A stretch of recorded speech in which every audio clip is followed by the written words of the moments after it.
L'Espagne devient officiellement le premier pays européen à instaurer un congé menstruel. Cette mesure fait partie d'une nouvelle loi avortement votée ce mardi par les députés.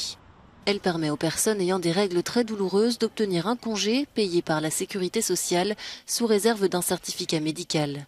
La durée du congé est à l'appréciation du professionnel de santé. Les règles douloureuses concernent jusqu'à un tiers des femmes selon la Société espagnole de gynécologie et d'obstétrique. Elles peuvent provoquer des crampes, des vertiges, des nausées, voire des vomissements. Cela dépend du travail que vous avez. Si vous devez vous déplacer beaucoup ou rester debout, ça n'est pas possible. Parfois, vous ne pouvez tout simplement pas travailler. Et bien sûr, vous ne pouvez rien y faire parce que c'est quelque chose que les femmes ont tous les mois. Nous ne pouvons en aucun cas l'éviter. Vous finissez donc par travailler avec l'aide d'analgésiques et d'anti-inflammatoires. Vous n'avez pas d'autre choix.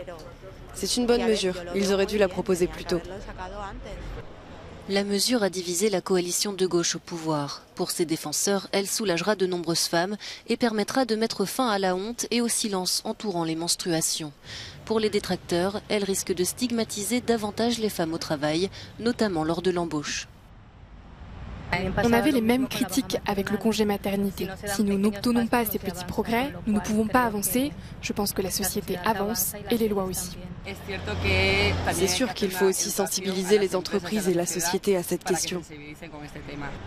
Le congé menstruel est autorisé dans un nombre restreint de pays, dont le Japon, Taïwan, l'Indonésie, la Corée du Sud et la Zambie. Dans la plupart de ces pays, peu de femmes l'utilisent. Au Japon, elles seraient moins de 1% à le faire.